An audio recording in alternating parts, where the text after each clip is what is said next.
스크루지는 말리 영감의 이름을 절대로 지우지 않았다. 말리가 죽고 몇 해가 지났지만 그의 이름은 계속 커다란 상점의 출입문 위에 그대로 걸려 있었다.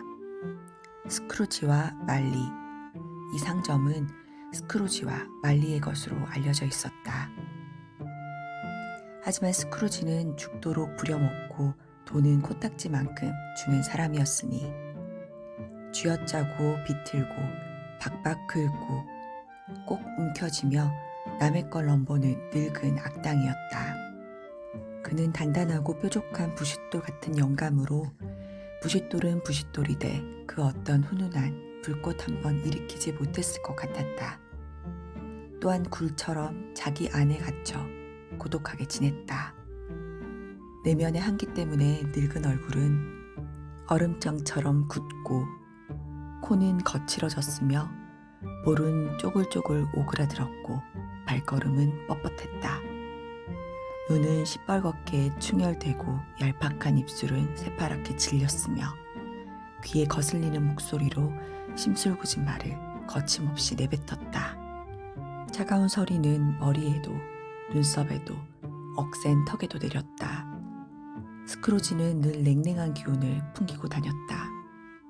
어찌나 냉랭한지 삼복더위에도 사무실은 싸늘했는데 크리스마스가 되어서도 단 1도도 실내 온도를 올린 적이 없었다. 한 해의 가장 즐거운 날인 크리스마스 이브에 스크루지 영감은 회계사무실에 들어앉아 바쁘게 일을 하고 있었다. 살을 애는 듯 춥고 으스스한 데다가 안개까지 낀 날이었다.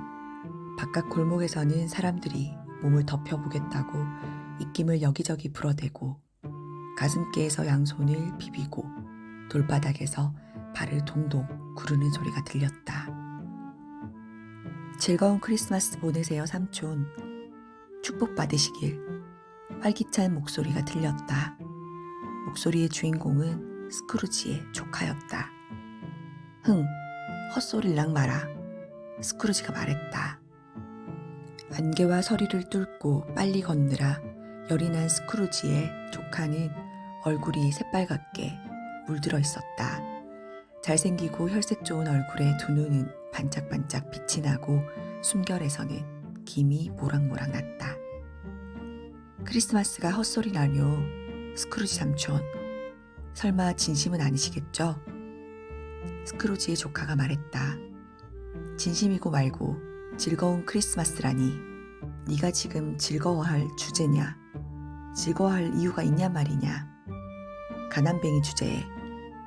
스크루지가 조카의 말에 대답했다. 진정하세요 삼촌. 그럼 삼촌은 왜 이렇게 처량하게 계신 거예요? 이렇게 뚱하게 있을 이유는 또 뭐고요? 삼촌은 누구보다 부자시잖아요. 스크루지의 조카가 쾌활하게 받아쳤다. 당장은 적당한 대꾸가 떠오르지 않았던 스크루지는 흥 하고 다시 한번 콧방귀를 끼고는 헛소리라고 덧붙였다. 화내지 마세요 삼촌. 어떻게 화를 안 낼 수가 있냐. 요즘처럼 바보들만 득실거리는 세상에 살면서. 즐거운 크리스마스? 부끄러운 줄 알아야지. 즐거운 크리스마스라니. 크리스마스라고 해봐야 없는 살림에 나갈 돈만 많아지는 때 아니냐. 나이만 한 살 더 먹고 그렇다고 1시간 전보다 더 부자가 되는 것도 아니고 장부 정리를 해보면 꼬박 12달 동안 적자만 나오는데 내 뜻대로 할 수만 있다면 메리 크리스마스라고 떠들고 다니는 멍청이들은 모조리 푸딩이랑 같이 삶은 다음에 심장에 말뚝을 박아서 묻어버리고 싶은 심정이다. 아무렴 그렇고 말고. 삼촌. 조카가 애원하듯 말했다. 너는 네 방식대로 크리스마스를 보내렴. 난 내 방식대로 보낼 테니까. 스크루지가 단호히 대꾸했다. 삼촌, 세상에는 돈벌이가 되는 건 아니지만 기쁜 일이 많아요. 크리스마스도 그런 일 중에 하나죠. 저는 매년 크리스마스를 신성한 명칭과 유래로부터 오는 경건한 마음가짐을 제외하고서라도 이런 마음을 따로 말해야 될지 모르겠지만 모두가 친절하고 용서하고 남에게 베풀고 기쁘게 보내는 때라고 생각했어요. 제가 알기론 크리스마스가 1년 12달 중에 남녀노소 모두 한마음이 되어 굳게 닫힌 마음을 열고 나보다 못한 사람들은 목적지가 다른 별종이 아니라 저승까지 함께 갈 동지로 여기는 유일한 때란 말이죠. 그러니까 삼촌, 크리스마스에 밥이 나오는 것도 떡이 나오는 것도 아니지만 저는 즐거운 날이고 앞으로도 그럴 거라고 믿을 겁니다. 그래서 전 이렇게 말하죠. 크리스마스에 축복이 내리길. 스크루지는 우울한 저녁 식사를 평소처럼 우울하게 선술집에서 먹었다. 신문이란 신문은 모조리 읽은 터라 스크루지는 저녁에 은행 장부를 읽으며 시간을 때우고 잠을 청하려고 집으로 갔다. 스크루지는 지금은 고인이 된 동업자 말리가 주인이었던 독신자용 아파트에서 살고 있었다. 우중충한 방이 층층이 쌓여 위협적인 자세로 버티고 있는 아파트 주변에는 인적이 드물었다. 이제는 낡을 대로 낡은 데다 을씨년스럽기까지 했다. 그도 그럴 것이 스크루지밖에 주민이 없어 나머지 방은 전부 사무실로 세를 준 상태였다. 마당은 너무 어두워서 돌 하나하나의 위치까지 전부 알고 있는 스크루지조차 더듬거리며 길을 찾아야 했다. 부정할 수 없는 사실이 하나 있는데 그 문에 달린 노커에는 크기가 아주 크다는 점을 빼면 특별하다고 할 만한 구석이 전혀 없었다. 또 한 가지 사실은 스크루지가 밤이나 낮이나 거기 사는 동안 줄곧 그 노커를 보아왔다는 점이다. 그뿐인가 스크루지는 런던 시내 그 누구보다도 공상과는 거리가 먼 사람이었다. 스크루지가 열쇠를 잘못에 꽂은 순간 도대체 어떻게 노커에서 변화의 과정도 거치지 않고 노커가 아니라 말리의 얼굴이 보일 수 있었는지. 분명 말리의 얼굴이었다.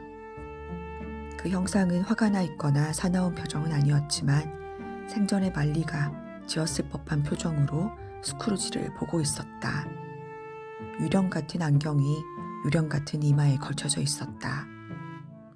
머리카락은 입김이나 뜨거운 바람을 막고 있는 듯 이상하게 흩날리고 있었다. 두 눈을 부릅뜬 상태에서 눈동자는 조금도 움직이지 않았다. 시체처럼 검푸른 낯빛 때문에 섬뜩했지만 그 공포스러운 표정은 얼굴에서 풍기는 악의를 스스로도 조절할 수 없는 데서 오는 것 같았다.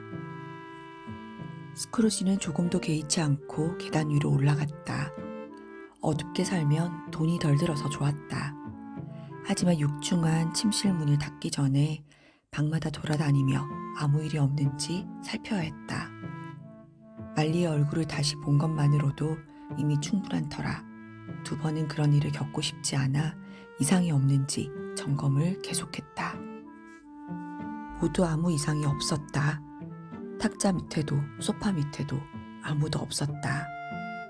의자에 머리를 기대고 앉아 있는데 무심코 그의 눈길이 종에 머물렀다. 그 종은 이제는 쓰지 않는 것이었는데 오래전부터 방 안에 매달려 있었다.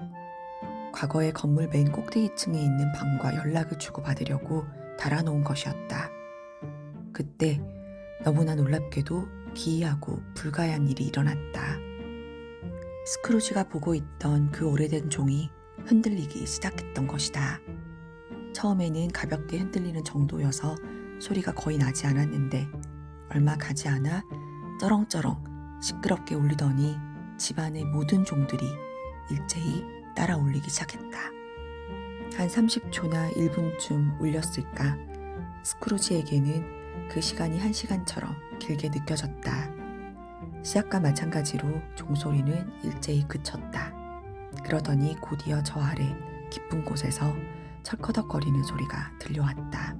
마치 누군가가 무거운 쇠사슬을 포도주 무역상의 저장고에 보관해 놓은 술통 위로 질질 끌고 있는 것 같았다. 그때 흉가에 출몰하는 유령은 쇠사슬을 질질 끌고 다닌다는 누군가의 말이 스크루지의 머릿속에 떠올랐다. 그 소리는 계단을 올라 곧장 스크루지가 있는 침실 문으로 다가오는 것 같았다. 그렇지만 그것이 잠시도 쉬지 않고 움직여 육중한 문을 뚫고 방 안에 들어와 눈앞에 나타났을 때 스크루지의 안색은 변하고 말았다. 바로 그 얼굴이었다. 조금도 달라지지 않은 바로 그 얼굴. 돼지꼬리 같은 머리채에 늘 입던 조끼와 딱 달라붙는 바지에 부츠를 신은 말리였다. 말리가 끌고 다니는 쇠사슬은 허리깨에 칭칭 휘감겨 있었다. 스크루지가 자세히 살펴보니 쇠사슬에는 돈괴, 열쇠, 맹꽁이 자물쇠, 금전 출납부, 각종 증서, 묵직하게 돈이 든 가방 등 강철로 얽혀 있었다. 안녕하세요. 한 페이지 도서관입니다. 오늘은 성탄절을 상징하는 대표적인 소설 찰스 디킨스의 크리스마스 캐럴을 소개해드렸습니다. 구두쇠 스크루지 영감이라는 제목으로도 알려져 있는데요. 초판 6,000부가 단 하루 만에 매진될 정도로 대단한 인기를 끌었던 책입니다. 31살의 젊은 나이에 이미 작가로서의 확고한 위치와 명성을 얻고 있었던 찰스 디킨스는 또다시 이 작품으로 이름을 떨치며 영국민이 자랑스러워하는 위대한 작가로 인정받게 되었습니다. 영국에서 마음씨 고약하고 돈밖에 모르는 천하의 구두쇠이며 열악한 작업 환경임에도 성실하고 즐겁게 일하는 부하를 구박하는 에비니저 스크루지 영감이 어느 크리스마스 이브에 오래전 죽은 친구이자 사업 파트너인 제이콥 말리 유령의 방문과 함께 3명의 크리스마스 영혼들을 만나 자신의 과거, 현재, 미래를 보며 괴가천선의 구원을 받는 이야기입니다. 본래 5권의 크리스마스 책 중 하나로 디킨스가 크리스마스 이야기를 구상하던 중 단 몇 주 만에 완성시킨 첫 번째 작품입니다. 이후 디킨스는 잡지의 크리스마스 브록으로 해마다 크리스마스 소재의 중단편들을 발표했고 인기를 끌었지만 무엇도 이 작품에 필적하지는 못했다고 합니다. 권선징악의 교훈을 주는 작품이라 산업화의 새로운 물결이 불던 출간 당시에는 구태의연한 발상이라는 비난과 함께 비평가들 사이에서는 분분한 논란을 일으켰지만 누구나 명쾌하게 작가의 메시지를 깨달을 수 있고 알기 쉽게 작품을 즐길 수 있다는 점에서 대중들의 흥미를 불러일으켰습니다. 단순히 한 개인의 영적 구원뿐만 아니라 당시 산업혁명과 함께 희미해지는 크리스마스 전통을 되살리게 했고 사람들의 마음에 변화를 주었으며 하류층의 문제에 관심이 많았던 찰스 디킨스의 깊은 애정이 담겨있는 소설입니다. 올해가 얼마 남지 않았는데요. 즐거운 크리스마스와 함께 꼭 한번 재미있게 읽어보시길 바라며 오늘 소개를 마무리하겠습니다. 구독과 좋아요 부탁드리고요. 새해 복 많이 받으시길 바랍니다. 감사합니다.